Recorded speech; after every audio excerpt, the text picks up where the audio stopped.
All right, Kiss Army, welcome to the KissFAQ podcast. Thank you for giving us your time today and letting us into your head.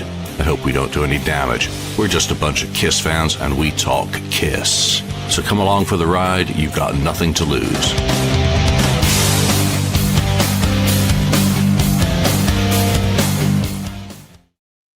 All right, welcome to the KissFAQ podcast. Thanks to everyone who's joining us live or joining us later.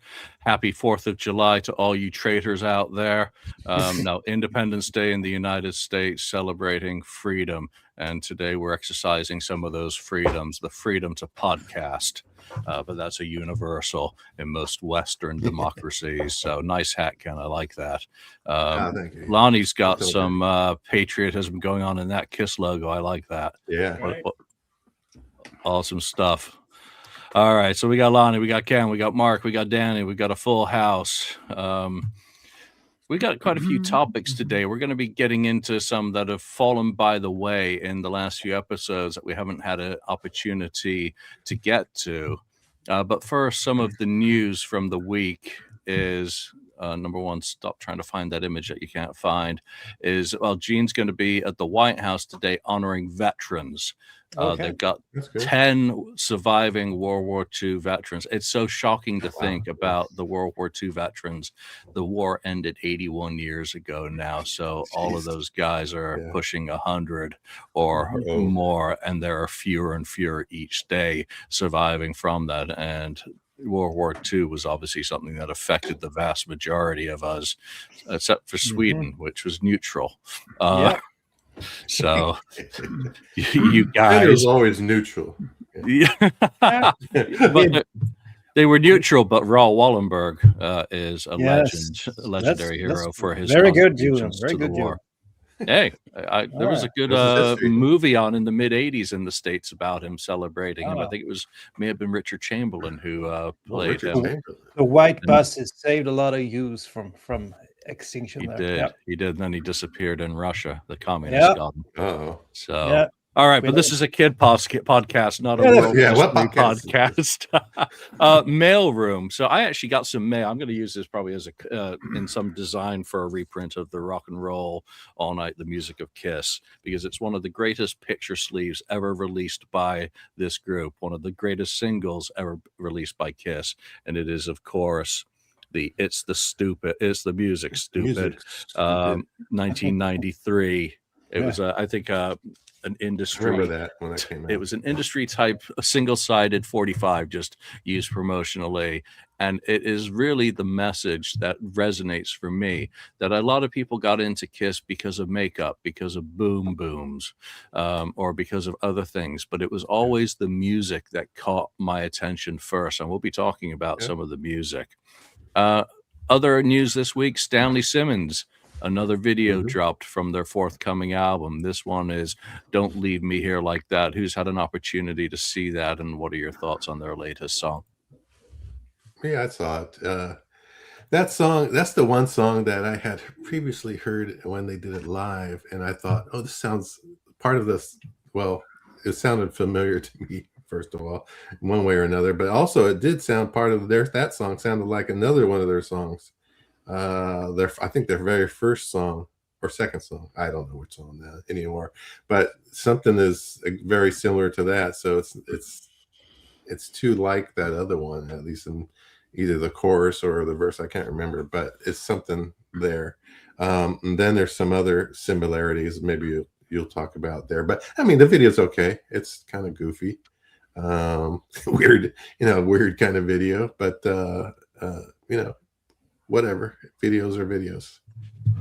Yeah, absolutely. I mean, it's something that who is it that said when we were talking about it before we went on the air, if you're going to steal from the best? Because again, Kiss has made no bones about taking inspiration from a vast, range of different artists throughout their career. Aerosmith did the same. Every rock and roll band is highly unoriginal unless they're Angine de Poitrine, in which case then they are very different. Hey, don't knock them, Mark, because they had me listening to King Crimson. Came up next in my playlist after listening. Should have been listening to week. King Crimson long before that. Well. So have you watched the video now, Mark? And what are your thoughts on it? Yeah, I mean, like I said before, I don't have any problem with this Simmons Stanley thing. It's very Americana, very like that kind of folky sort of influence to it, with some added rock elements to it, which it makes it more appealing to me. Of course, like Ken said earlier, off the air, it sounds very much like Tom Petty and the Heartbreakers and Spots and stuff like that. So I've never been not a fan of that music. I do like Petty and that stuff, so it doesn't bother me. I think it's very, very good. But I still think that they have a ways, obviously, to go. They're still young, right? And I think that their best music is still yet to come. And right now, it's one of those things. If I was to buy it, I would probably listen to it once or twice, and it would probably just collect dust in my shelf while I listen to other stuff. Because it's not that it's bad, but there's nothing yet in it that makes me really go, wow, I want to listen to Simmons Stanley today, you know? All right. So let's move on into other stuff from the week. I think first and foremost, let's see if I can just find this image file quickly, because Walmart's putting out a new compilation. And, another one. well, you know what? If a vendor signs up to fill a product line, there's nothing that says that you have to buy it. So, Ken, how many copies have you ordered? Zero. Ooh. I mean, I don't. How many greatest hits packages do we need? And first of all, this is the exact same track listing as another one they did some years back. I don't know if it was Icon or one of the other Icons. Millennium. Yeah, exactly the same track listing. And so it's just a different color, different cover. And then we have all these songs anyway, a million times over already. So I'm gonna save my money for like the real Kiss new projects, like Rock and Roll Over or whatever in the future and stuff like that. This has a classic Kiss photo on the cover. It's a great. They finally got great. something right. They got something right with that.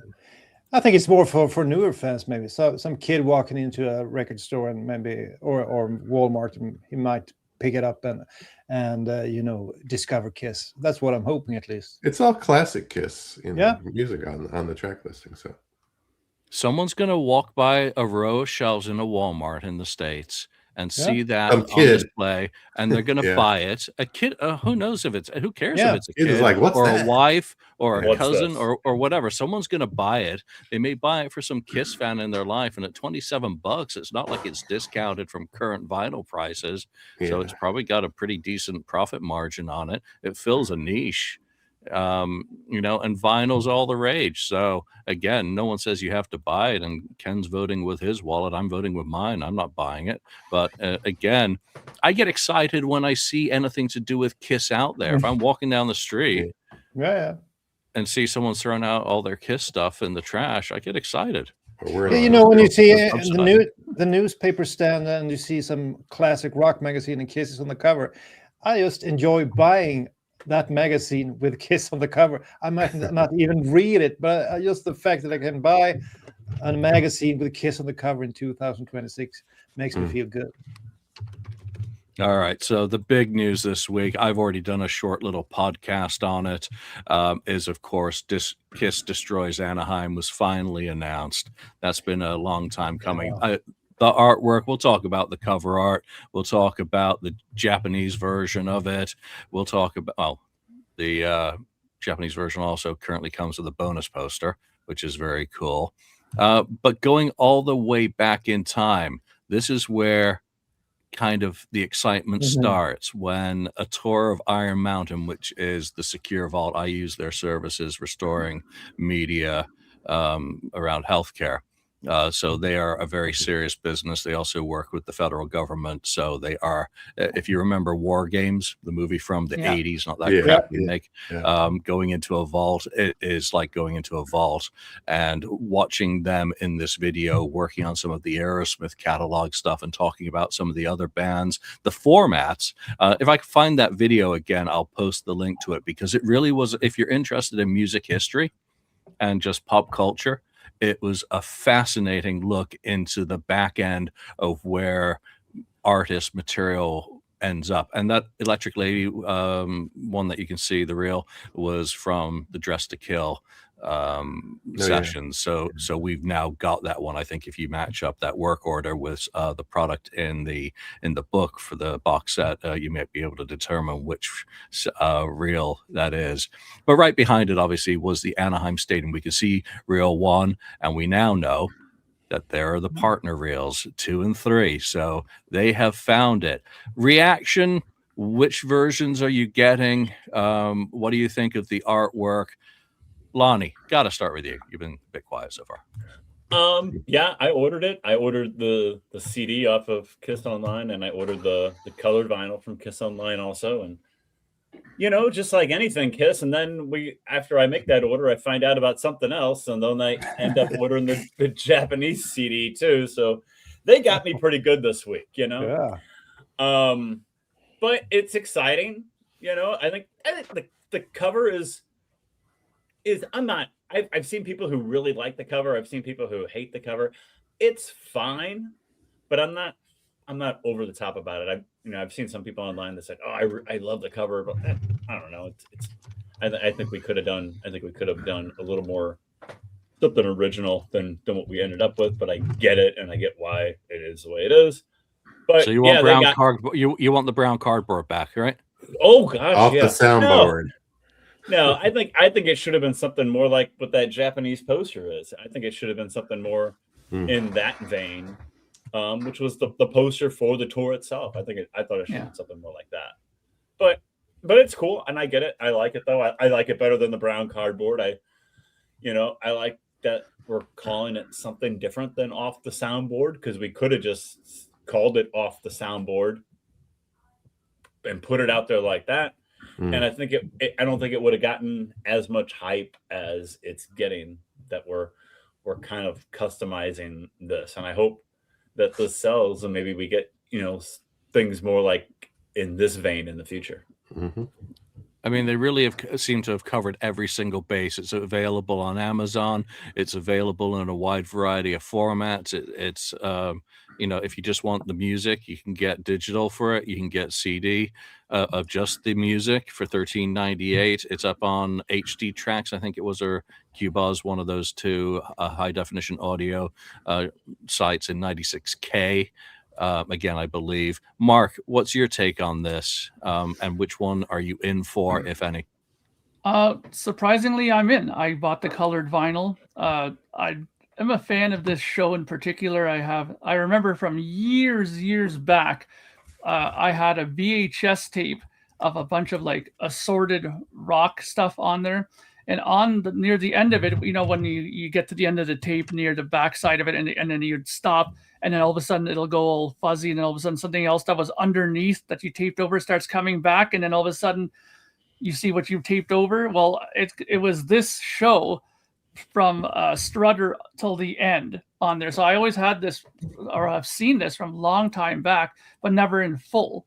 So I became a big fan of the show, and then finally I got a copy of it, hunted down this show. So I've always been a fan of this, and now that it's coming out in this format, I definitely have to get it. One thing I wanted to say as a Canadian, and I'm sure other Canadian people will agree with me, is that finally they priced it in such a way that it's not going to completely destroy us. I mean, the cost, I think, is more than fair. It turned out great. I mean, 30 some odd dollars US is actually quite acceptable, I think. Sure, the shipping now then starts knocking it a bit off of kilter, but whatever. I'll swallow the shipping cost this time. But that show is really has an important place for me in my Kiss lore. So I'm glad I'm getting it. I was tempted by the Japanese one as well, because I do have a lot of those kind of Japanese CDs already in my collection. But I think I'm going to hold off on that for now, because it would have really stung the wallet for me being in Canada with that. But I definitely say that it's a good buy, that Japanese CD. If you can get it, get it. It'll sound great. Those CDs always sound great. So I'm looking forward to getting my colored vinyl copy, and I think for once I don't have anything negative to say about Pop House or any of those things. I think they actually did a very good job this time. Yeah, so Kiss Rocks 57. Have to wonder why this was not released with the Destroyer box set. I don't think they knew that the reels were sitting there. They weren't looking for, Anaheim reels. It didn't connect. I know in my notes before, the box was coming up, that one of my recommendations was to use some of the best sounding bootlegs out there. And certainly Paris is one I specified as being a very high quality or a much higher quality audience recording, and perhaps Toronto or Cleveland as potential inclusions, and not knowing what else was in the vault. So getting Eddie involved is a big deal. Getting Eddie to go back to those multi-tracks and do the research and be willing to pay the money in order to do that. When you do this as a standalone product rather than as part of a box set, I think this would have been lost in the box set, just thrown in. Yeah. Again, when you look at Anaheim, it's been around for years, decades, really, as a soundboard from the video feed. And also, I think there was a proper soundboard that came out in recent years. I can't tell the difference, to be perfectly honest. So if you know, correct me. So it has been out, but it's never been out in a fully, properly done form. But when doing the Alive and the Dress to Kill projects, perhaps then it connects. What else did Eddie record? And he recorded other shows, and this one save it for the 50th anniversary, for the bicentennial maybe as well. Who knows what Universal's thinking? There's a whole lot of things, but again, we don't know, so it's all a guess. Daniel, what are you in for? You get Spotify. You're sorted.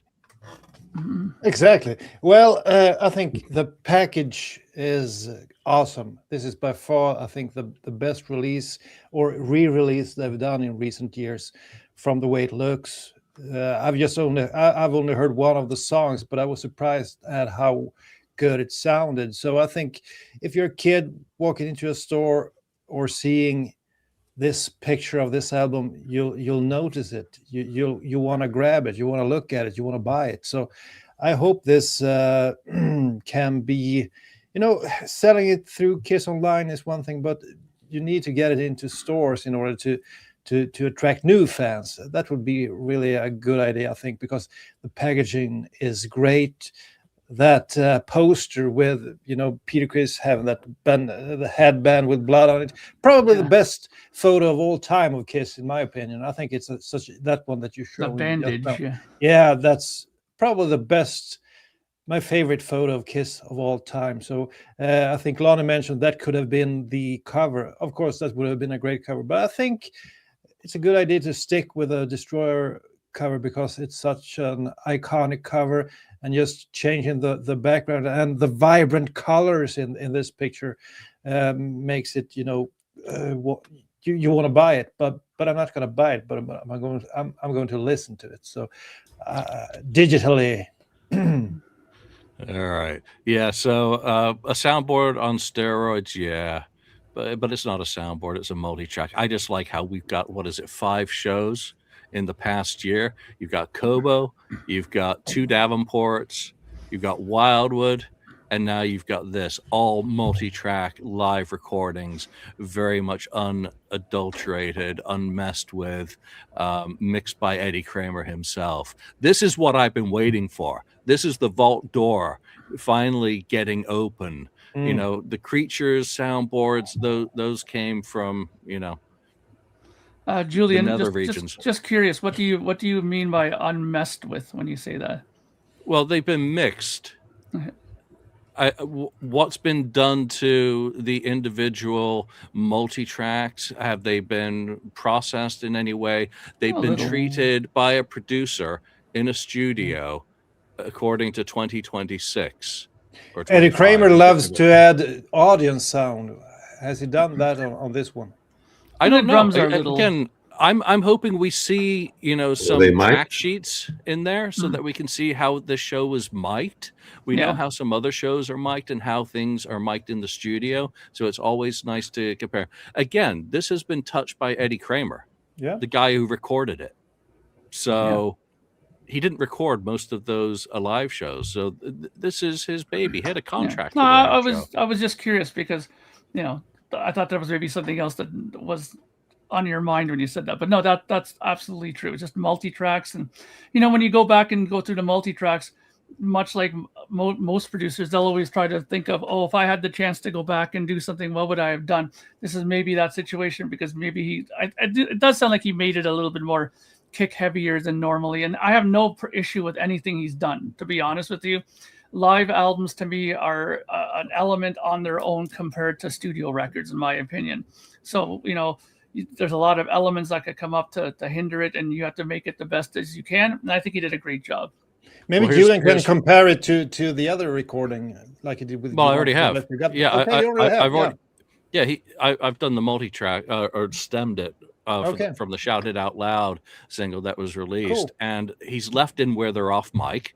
He's not fixed those. But here's something else important to remember: Eddie Kramer is mixing this show 50 years after the fact. So it's not the same. It's not 1976 vintage Eddie Kramer with those audio ears of that time and era touching it now with the same studio tools. Eddie's using the full array of tools available to him with his 2026 ears to mix it. And then whoever's mastering it is mastering it with a completely different paradigm than 1976.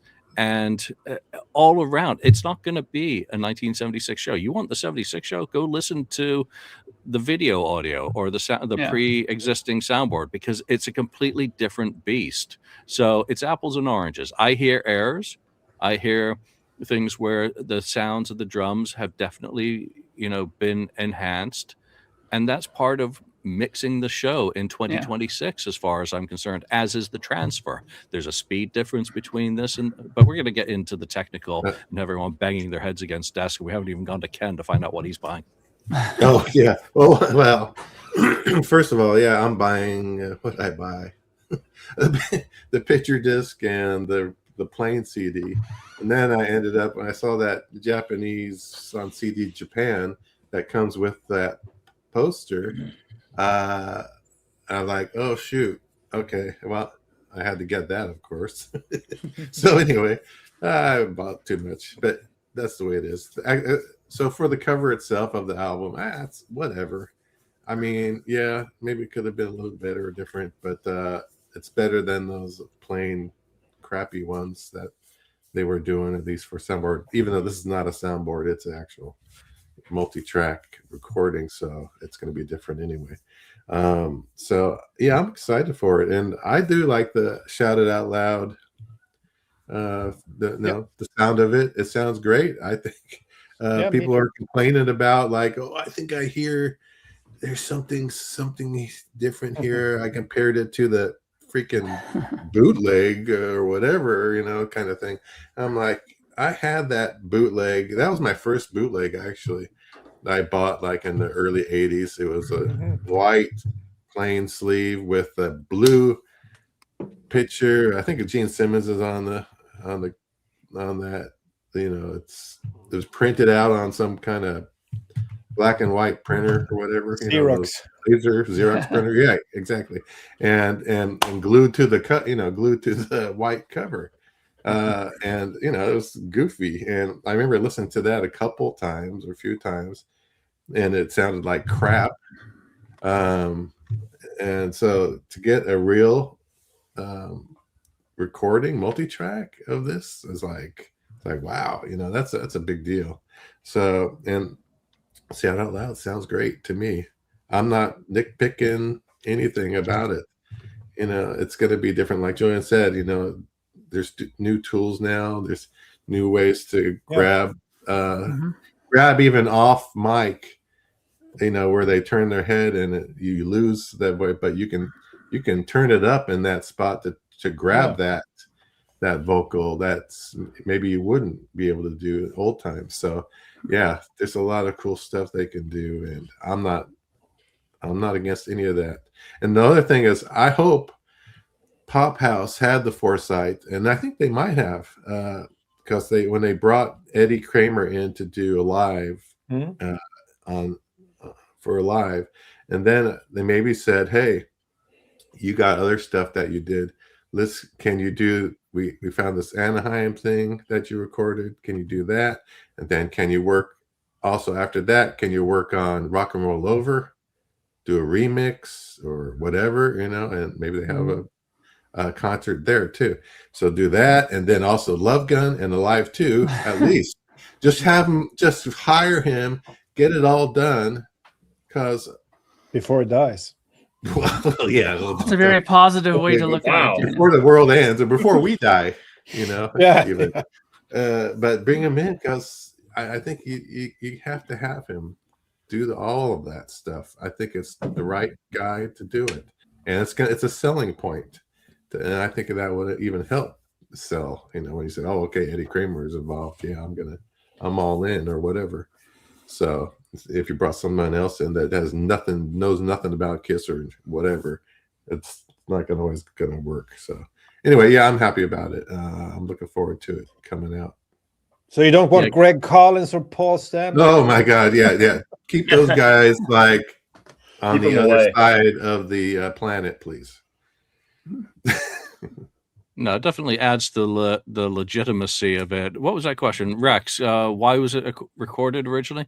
Not a clue. I mean, hopefully the liner notes look like they're pretty beefy for, this sort of product. Hopefully there'll be lots of those sorts of answers and details in there. I mean, why on earth would they record it? Well, it was them going into the stadiums. And they did not do very much. The Varsity Stadium that summer. That was the summer Aerosmith went into Pontiac Stadium, and Kiss decided that they weren't going to do stadiums because their show didn't translate as well as they hoped in doing so. So maybe they were trying to figure out how their performance was. But a performance is a performance. What impact does 43,000 people have on you, in order to, I'm just looking for the contract that Eddie signed back in '76. Probably not going to be able to find it. Should have thought about that beforehand. Hey, Julian, wasn't this the concert that they had that big blowout with the promoter for in that book that Chris Lent wrote about, where he said they did this concert and then they weren't happy with the amount of money. He said that he was crazy to pay that amount of money to Kiss and blah blah blah blah. Wasn't this that show? I'm not sure off the top of my head, to be honest. I think they got 100,000. Yeah, guarantee for this. But Julian, you as a Kiss historian, how come they were able to put well over 40,000 people in the seats during this concert? Were there a lot of other bands playing, or is this some sort of festival feeling? People go there without, it doesn't really matter who's playing, or how come it was such a big show already in '76? There was a series of summer shows, going on each summer at this stadium. And this year there were bigger shows for other bands. I don't remember all the other bands that played separate shows, but this one was a big deal. I mean, this one, you had Ted Nugent, Flo and Eddie opened it, obviously Montrose, Bob Seger. I think Uriah Heep were on the bill as well for a while. So it was an event. You had Captain Steve, and forgive me if I get any of this wrong, I'm going from my brain power here, and I don't remember shit. That's why I write books. So you can remember it later. Yeah, Steve McPeak, who was the tightrope walker who walked across Anaheim Stadium setting some record. And then they had a balloon, which only managed to do basically a gas fart and take off ever so slightly. So it was an event. It was an occasion. There were far bigger shows in the stadiums that summer, even at this venue, but it was a big deal. A summer concert series. They did them at Comiskey Park as well. It was, again, the summer of '76 was the bicentennial in America. So it was a celebration. It was a big deal. The '70s, people going out to stadium shows was a big deal because who did you have touring stadiums at that time? Basically Led Zeppelin, The Who, and the Stones. Maybe a couple of others that I'm not aware of. So that's why it was big. And they'd been planning it from January. This predates Glickman Marx. This predates Chris Lent. Okay. So it was an Aucoin booking when originally intended. And then the transformation occurs in mid-1976. Thank you, Max. Yeah, duh. Peter Frampton. So again, there's a lot more to it. There should probably be a pop culture book by a much smarter person about the summer of '76 and the U.S. bicentennial and music. I would buy that. All right, Did we get everyone? Because I'm being asked too many questions and we better move on. All right, Sorry. let's go. So that is it. So, okay. The topic of the week kind of is been something that we've supposed to talk about for the last 2 weeks. Yeah. Was Kiss the greatest American band ever? Or were they the greatest American rock band at a particular time, do you think? And that puts them up against some very, very tough competition. Historically, overall, Daniel, tell us about your poll. Well, I did a poll on my page, my YouTube page, Daniel and the Volume. Somehow people are going crazy for the polls I do there. So 5,000 voted on this one, and initially it looked like Kiss was going to take the win, but I guess the poll went somewhere else where there were not as many Kiss fans. But you see, it's almost neck to neck. 48% think that Kiss was the greatest American rock band, while 52% disagrees. So then I did another poll. I don't know if you have that one, Julian. No, this is the only one I've downloaded. Okay, so I've been busy with magic. Yeah. So I did a poll. People suggested other bands, and some of the most frequent were Van Halen, Aerosmith, and Metallica. So then I did a poll with those bands and asked which one of these is the greatest American rock band of all time. I got loads of answers, and it's really funny to read the comments. But as of now, there are 12,000 votes, Wow. and in fourth position, Aerosmith, 13%. Okay, in third position, Kiss, 25%, and in second position, Metallica, 26%, just beating Kiss by 1%. But the winner is by far Van Halen, 37%. Yeah, I would say so. Well, you left a lot of other big. Yeah, I want to have 4. There's only 4. You can only add 4 options, so I had to. It would have. Led Zeppelin. You Well, have not Led Zeppelin. They're not. No, Creedence. Creedence Clearwater Revival was stuff like that. fantastic. So I'm Penny and Heartbreakers, the Eagles. Yeah, of course. Boston. Yeah. I mean, you can go on and on. But Boston only made like 3 Guns N' albums. Roses. Yes.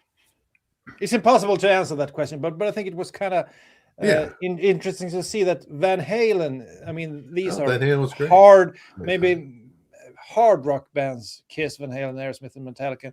And Van Halen is by far the winner. There's and most persons voting are from America. I have to add that. Well, and I think Aerosmith and Van Halen, they're just so much more radio friendly, So that's part of it, and they're just for that reason they appealed to larger audiences because you'd hear them not only on your hard rock stations, but they'd be on your top 40 stations as well because they appeared to a much wider audience than a Metallica or a Kiss would. So, and hence they would play to larger crowds because you can go to a Kiss show, it's mostly dudes. Yeah. But if you go to an Aerosmith show or a Van Halen show, well, that's a show you take the girlfriend, you take the wife to, because they and then she we can agree on that. She ends up with Joe Perry or someone else by the end of the show. Yeah, but it's a good point though Lonnie makes, because of the radio accessibility, there's that brings them to a larger set of ears, you know what I mean, to listen to it. And I mean, back in the day when I was always going to beaches and going to do these things as a younger guy, I mean, you'd hear Van Halen and Aerosmith and all that stuff all the time on people's boom boxes when you're down at the beach. So, that I'm not surprised that Van Halen would be ranked number 1. And they're the kind of band when you think of, summertime's coming, we're gonna go out and hang out with the guys. That's instantly something that comes into your mind that's going to be played immediately. There's a lot of bands, or not bands, but people out there, fans and stuff like that, that they would never give Kiss any chance. You know, they just take one look at them and they'll not even. They'll like they're a joke because of the makeup, without even listening to music. They'll like, there's no way this is any good. They're a joke. They're a cartoon band and blah blah blah blah. Yeah. Without ever listening to it. So Jan is the greatest defender of Kiss known on this planet. Well, yes, but that's it's a Kiss podcast. Yeah, that's right. It is a Kiss podcast. But that's the drawback with the makeup. Again, you some people just don't get that, or they took the makeup off. That kind of stuff. Yeah, they did gain some new fans that way, and then of course lost some too in the same period. But yeah, I think that's part of the reason they're kind of a niche or whatever you want to call it. Kiss is in a way as a cult. But they did well, Ken. You have nothing to worry about. They have good bank No, accounts. I know they did well. They're always, they've got all these acclaims and awards and whatever that means. But I know they're not, considered the greatest by a lot of people or anything like that, American band. But to me, I think they are,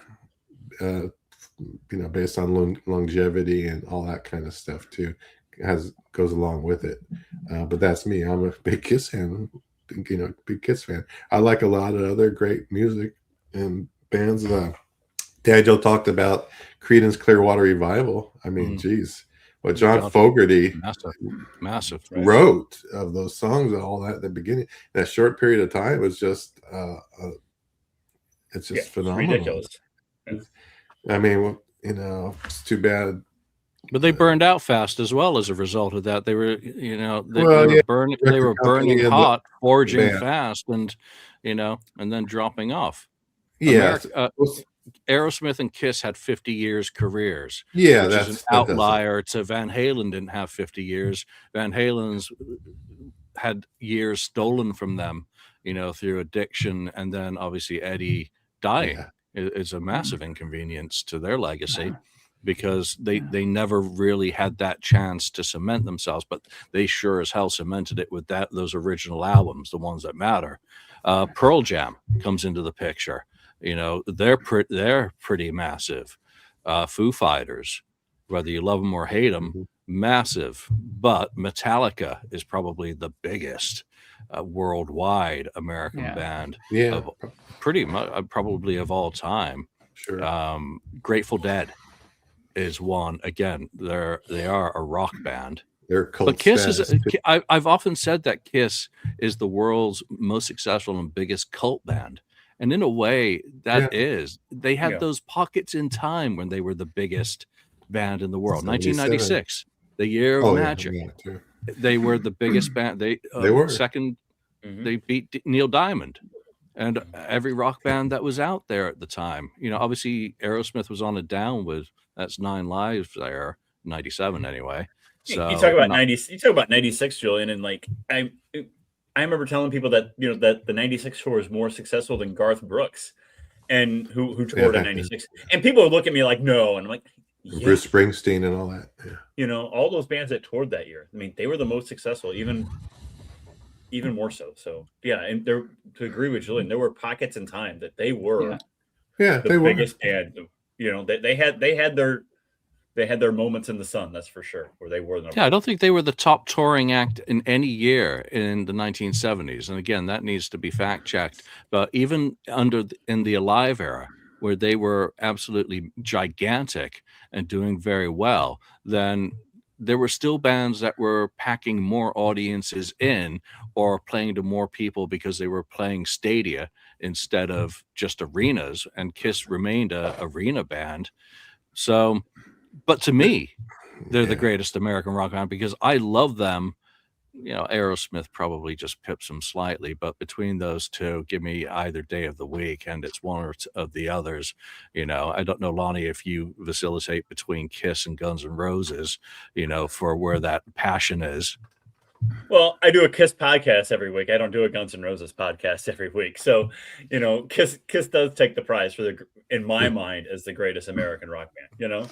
I mean, Guns N' Roses is my number 2. We all know that. But, Kiss is a huge part of my life, and they're in my mind the greatest band of all time, and greatest American band of all time, and I'll die on that hill. So I'm curious, Lonnie, if they did start a Guns N' Roses podcast, would you be interested in doing it? Sure. Yeah. If I was approached to do a Guns N' Roses podcast, yeah, I would do it, because I can talk Guns N' Roses with the best of them too. Cool. There you go. I mean, I sit there and I like Slash's girlfriend's like live streaming the show yesterday afternoon from Paris. I'm just sitting there watching it on my phone. My wife's like, "What are you doing? What are you watching?" Yeah, this is a good comment from NTJ. Kiss achieved so much without a lot of radio play. Imagine how much bigger they would have been with lots of radio play, like Aerosmith and Van Halen. And I think we also then, get into the side of it. The makeup really was a hindrance in some ways. The makeup was very beneficial to building up a young audience of people who connected with comic book type hero and music and the visual aspects of it. But in terms of the serious music aficionados, it was used as an excuse to be dismissive of them, to not even give the music a chance. And I think when you listen to the songs, you're like, that's a great song, Calling Dr. Love. Oh, wow, shout it out loud. What a great song. Again, they do have legitimately great songs that go pound for pound against Back in the Saddle, Dream On, Beth. Pick any of a dozen Journey songs, so there's plenty of good music that's been created by Kiss that people never got to hear because of the gatekeepers. Yeah. I think one aspect that people have to take into account is the show, the live experience as well. And I think no one touches Kiss when it comes to the live experience, especially at the height of their powers there in the mid-70s. People have tried. The Swedish band Ghost, for example, doing great numbers over in America. Nowhere near. I mean, if he's trying to look mean, that guy, Tobias Forge, who is the singer of Ghost, just put him next to Gene Simmons, 1977. There's like no competition. Alice Cooper, well, sure, he's a great artist, great show, but put him next to Gene Simmons, nowhere near. And all these death metal bands and all that kind of stuff, Gene, back in the day, is more mean than any one of them. And then just look at Paul, the way he moves on stage and is able to sing the tunes as great as he did. I mean, that combo, the Demon and the Star Child, I don't think it's ever been topped.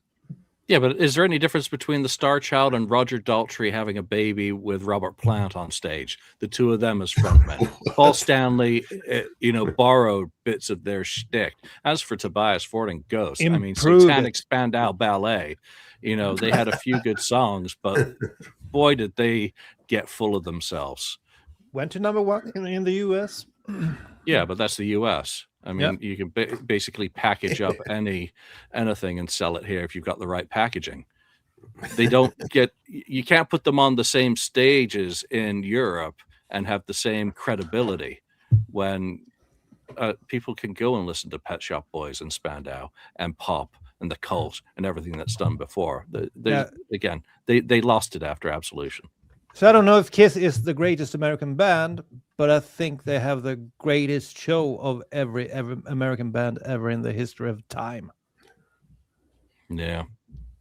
Oh, I thought you were going to say the greatest podcast, the KissFAQ. Yeah, anyway. That's true as well. That's the greatest Kiss podcast of all time. For sure. We may not be number one, but we are the greatest. Okay, there we go. Exactly. All right. You guys ready to move on to some of these other topics? Who listened to Desmond Child releasing his version of "I Was Made for Loving You"? I haven't heard it.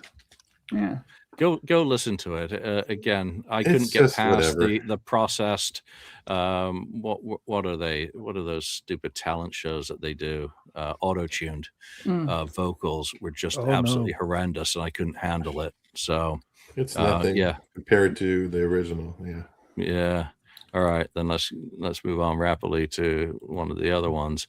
Three Sides of the Coin. They did an episode which I thought was a very interesting topic to present to this panel, and it's whether the Kiss Army membership on Kiss Online is worth $50 or not. There were different opinions on that. Ken, is it worth $50 to join? And then ask Lonnie.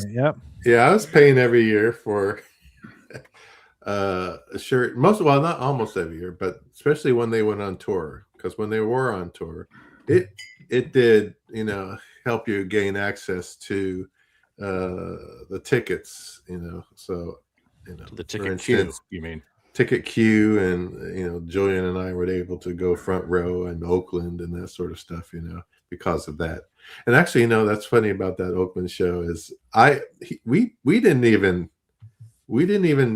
talk about it beforehand and coordinate it, right? Julian bought his ticket for Oakland and he got front row, like seat 12 or something, and I bought myself a single ticket, front row. We ended up right next to each other on that. We didn't even coordinate it. It was like the destiny, the stars aligned. The stars aligned. But anyway, as far as it's still kind of worth it because at least now the new shirt was really nice. They finally got it right. So I'm hoping going forward they do make the shirt for that year around the anniversaries of what's going on, because that's what that shirt is this year. It comes with it. Actually, they just shipped the little coin or whatever it is that's supposed to come with. I should get it this week. Okay, cool. Yeah, this gold thing. So that's coming. But yeah, I don't know. It's $50. You usually pay $45 for a t-shirt anyway on Kiss Online. So what's the difference? And you gain access to, the first access to buying this new merch, whether it's, colored or posters or picture discs and that sort of thing. That's the main draw right now for it, because Kiss is not touring anymore. So that doesn't matter. Lonnie, is it worth it? I don't participate in it. The last time I had a Kiss Army paid membership was in 23 when they were touring, so that I could get access to tickets and get the tickets that I wanted. But since then I have not. And but if that's what you want to do, I say on the show all the time, I'm not going to sit here and tell people how to spend their money. But in my mind, I haven't done it because, Ken said, a Kiss t-shirt would cost me $45. And I understand that. But you know what? I also do buy these releases, and I'm forced to buy enough Kiss t-shirts with these releases. I really don't need another Kiss t-shirt. I'm 46 years old. How many more Kiss t-shirts do I need? You're just a kid. Well, clearly you need one because that one doesn't even have. You need more. Doesn't even have arms. You need more.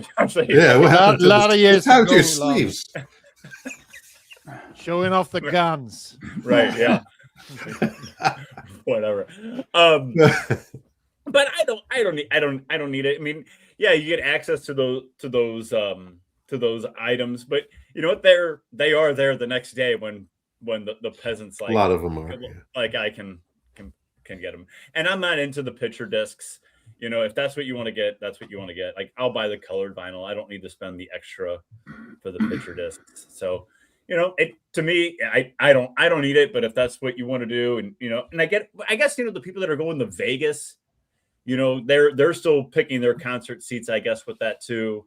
So true, man. Maybe in their minds, I could see it. Like, if I'm doing the Vegas thing, yeah, well, I need to have that Army membership because when that goes on sale, I need to be able to do this. So yeah. I get it. If that's what you want to do, that's great. But I haven't done it in a few years.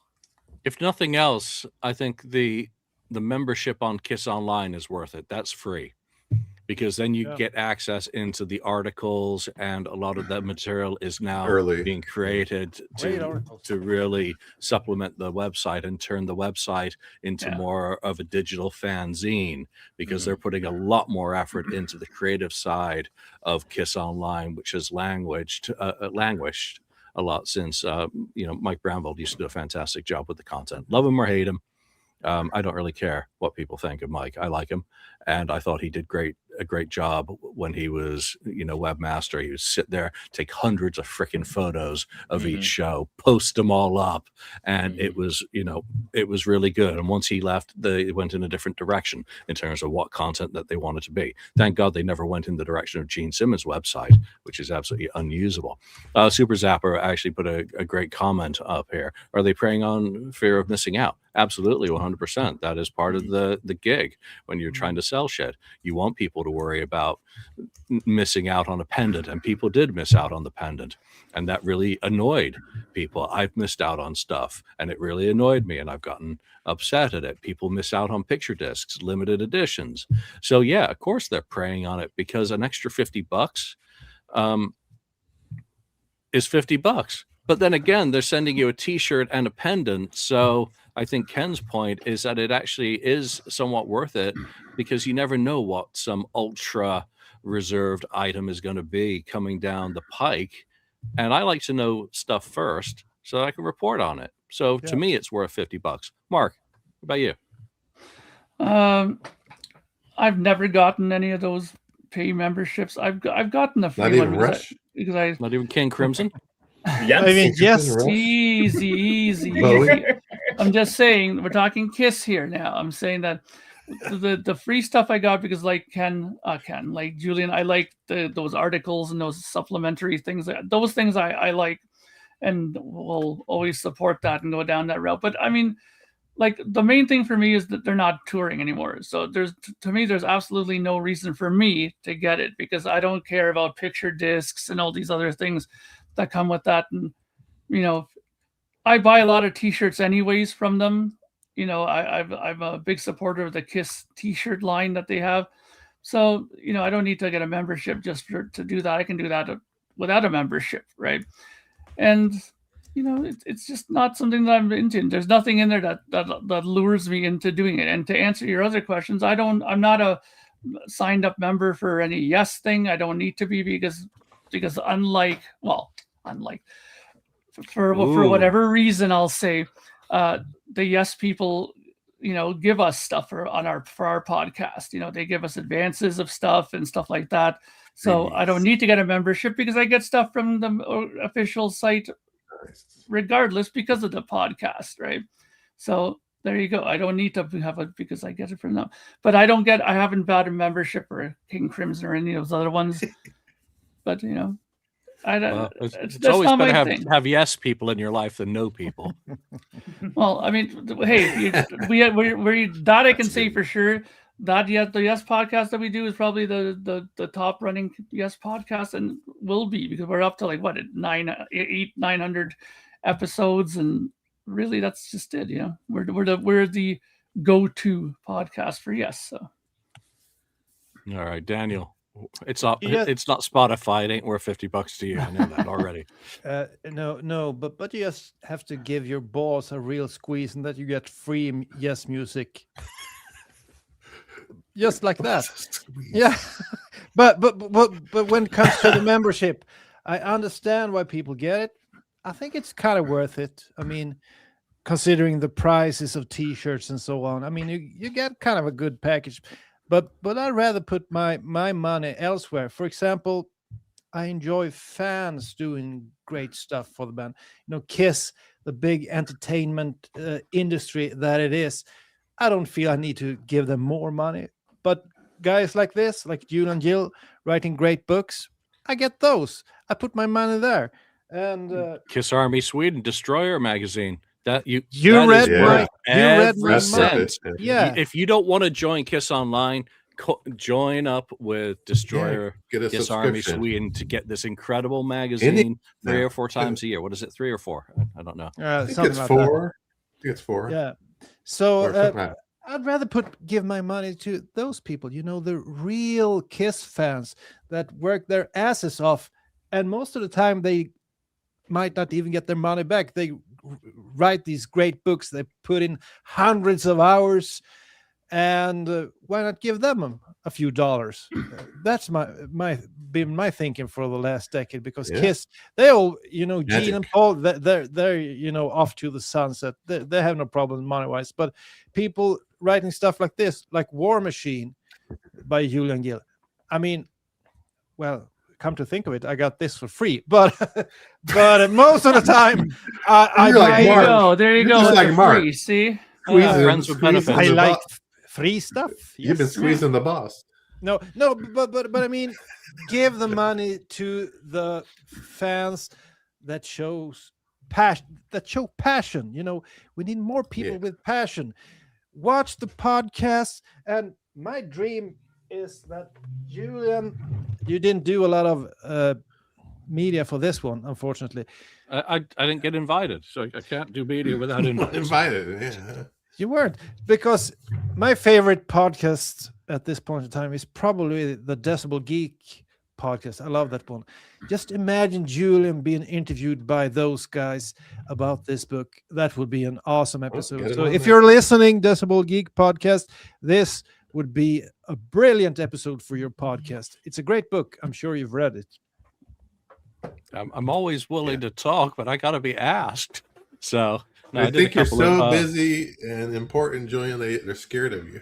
oh, Yeah, God. maybe you should ask around a little bit. Don't be afraid. I don't pimp myself. No, can't I know that, I but can't maybe- stand that when people come to you. Yeah, and but like, maybe the no. rest of us need to pimp you a little bit, I think. I forgot to Because- mention this earlier, and it kind What the of hell? I'm going to cut you off What because the hell? I'm becoming uncomfortable. But one of the other topics that was going to be, we'll close with it actually, is the Holy Grail Kiss book still to come. We talk about this every once in a while. What is left to really write about or to justify having a printed and bound volume? And this isn't necessarily something that would have been on my list, but Elaine has partnered with Ron Albanese, who did Conversations with Phantoms several years Okay. back, and he did a hardcover and a softcover of interviews have with that. people who were associated with Kiss Meets the Phantom of the Park. Yeah. So it was again what he did for me with Mask Hysteria in reimagining that. He's giving that treatment to Ron's book to give it a new life and a new vibrancy. And if you didn't check out the book originally, here's an opportunity for you to get it now. And Elaine, of course, is doing the latest newsletter that he does. So like Kiss Army Sweden, it's great to get magazines and newsletters created by fans for fans as they come out. But Holy Grail Kiss books, yes, Bernd, and I had a fantastic time both times. So what are your Holy Grail books that you really hope to one day read about Kiss? And go, someone, because I've lost my mind today. Like, are you talking about books that we want to see or books that we have that we consider holy Books that grail? you want to see, a topic that has not been explored or presented in a manner which you think it yeah. fully Well, there's only one. deserves. There's only one for me that I would love to have done, and it's been done with a few artists already.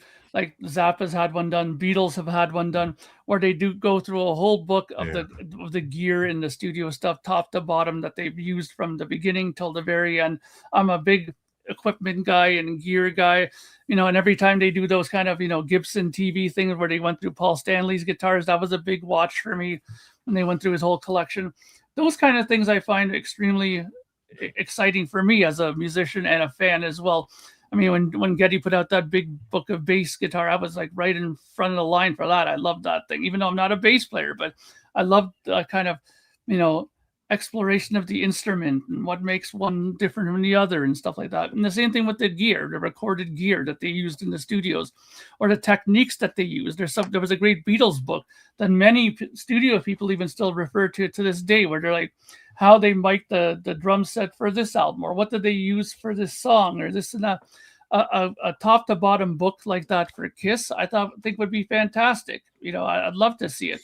And I know the argument usually is that people say that they don't have a good memory and they didn't write all this stuff down, or they didn't log all this stuff down. But there's a lot of people with a lot of knowledge out there that know how to get these sounds or how to achieve these sounds in this day and age.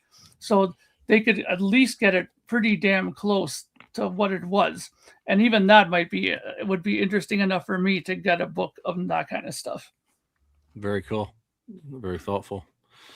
Ken. I think okay. Yeah. Well, well, I agree. I do agree with Mark on that. I don't know if they have enough information on everything. Well, hopefully they could, pull that in together. But if they don't, I would love them to do that. But also, you know what? Have maybe a couple of different sections. Have the instruments of the albums, and then have the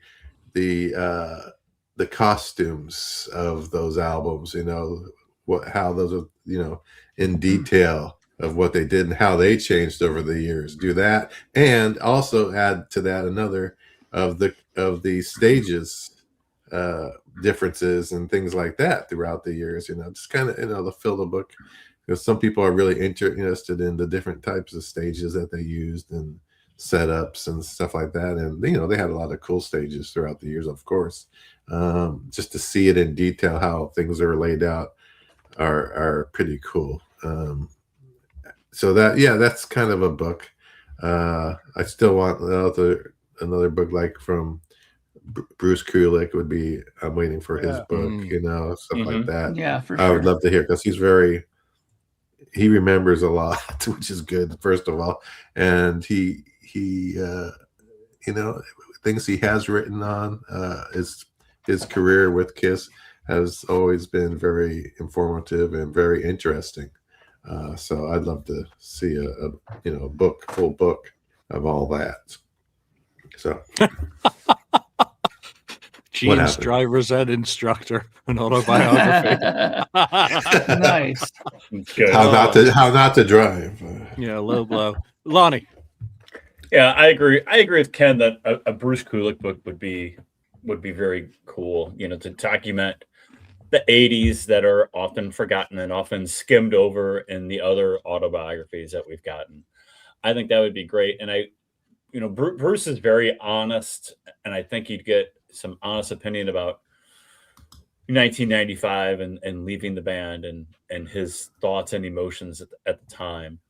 And I think, and in the same vein, I think an Eric Singer book would be very interesting too. Just his how he ended up in Kiss from bouncing around from different bands, and then being fired twice from the band too, I think, and his raw emotions. And I know he was upset in 95. I know he was upset in 02/03 when the symphony thing was starting.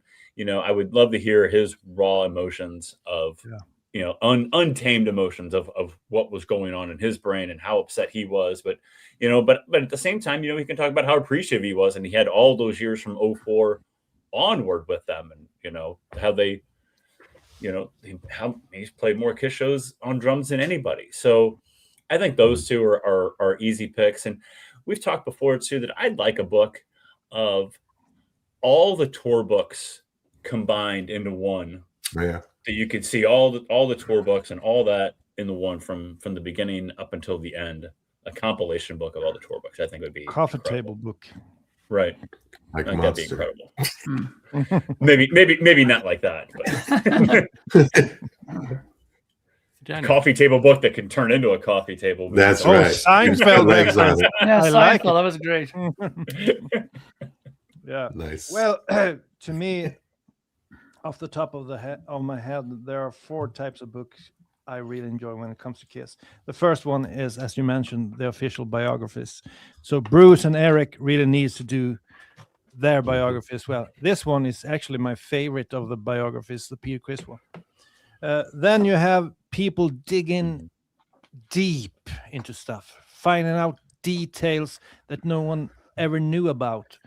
And then I have to mention these types of books. This is written by It the needs an Swedish English guys. translation, guys. Yes, that's just crazy. Put it out in That they- English. Yeah, they should. You would love these books. There are. Don't wait. Your customer base is dying. Yeah, that's true.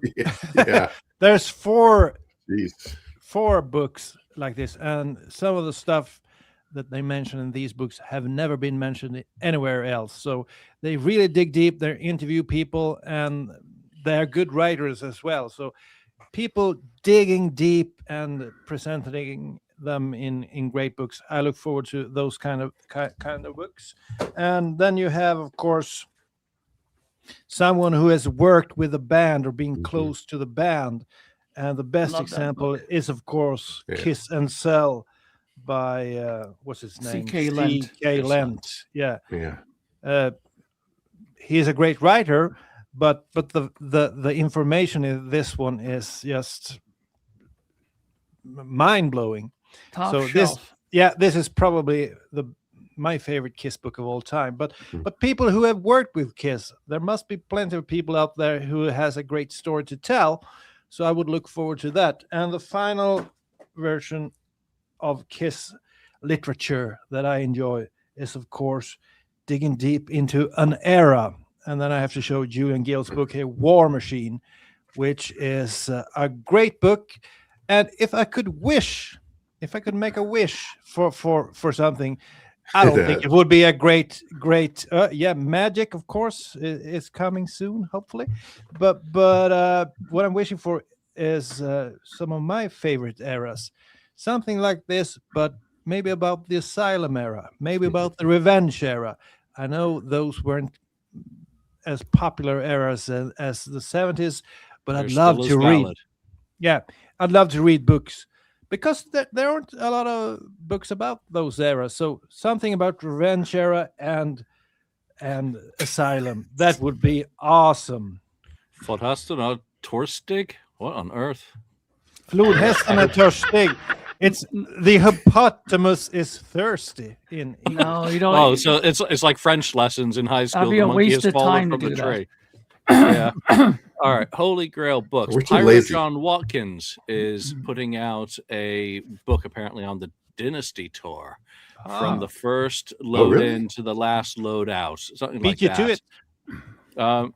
No, because he was there and he'll do it from a completely different angle Okay. than I would do with my investigation. So if there is crossover, I don't care. I'd rather someone who was there do the project rather than me just doing it from the newspaper angle. So that, I would say, is a holy grail for people who want. I mean, Max, that song for you is 79.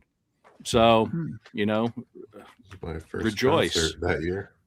I would love someone to do a book where they go in and actually just work with the scans from all the real boxes in Iron Mountain and the information contained on all of those.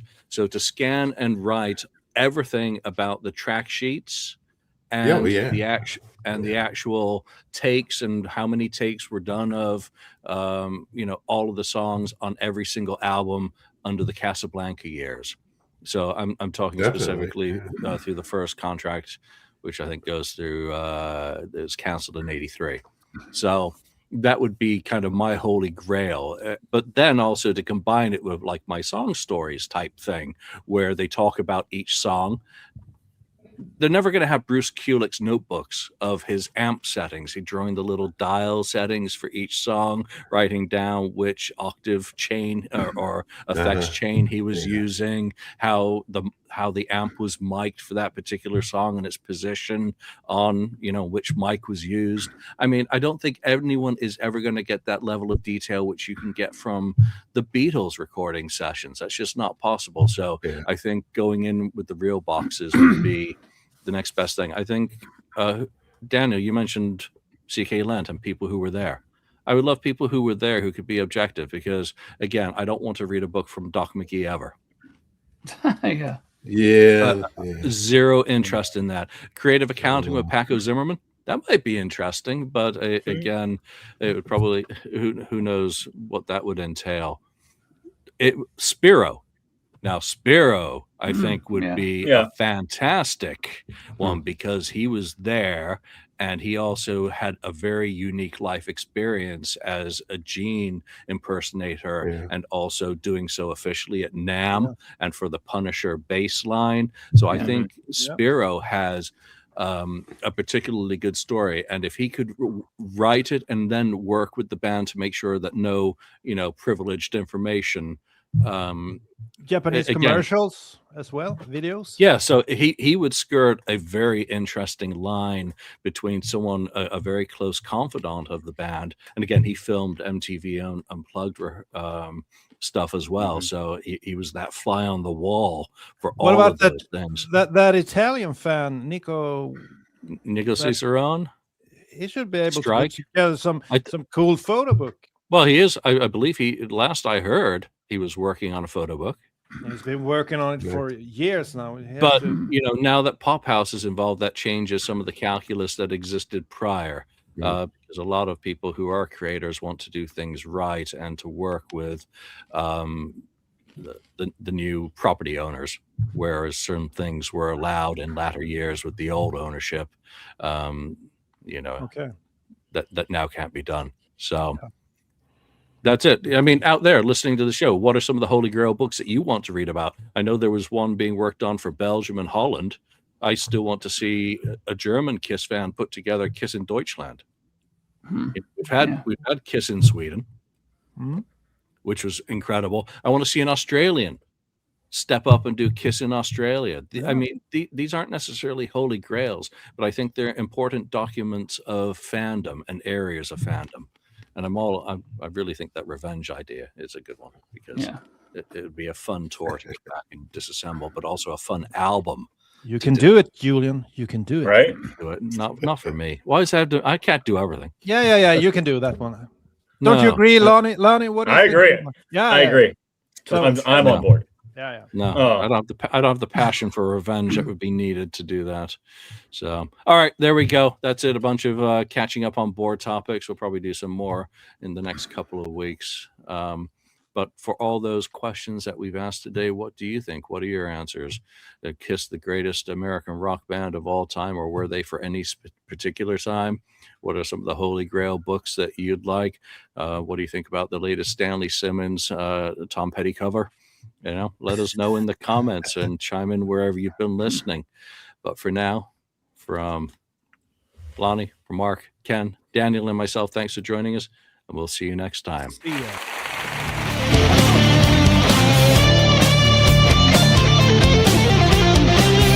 Thank you for spending time listening to the KissFAQ podcast today.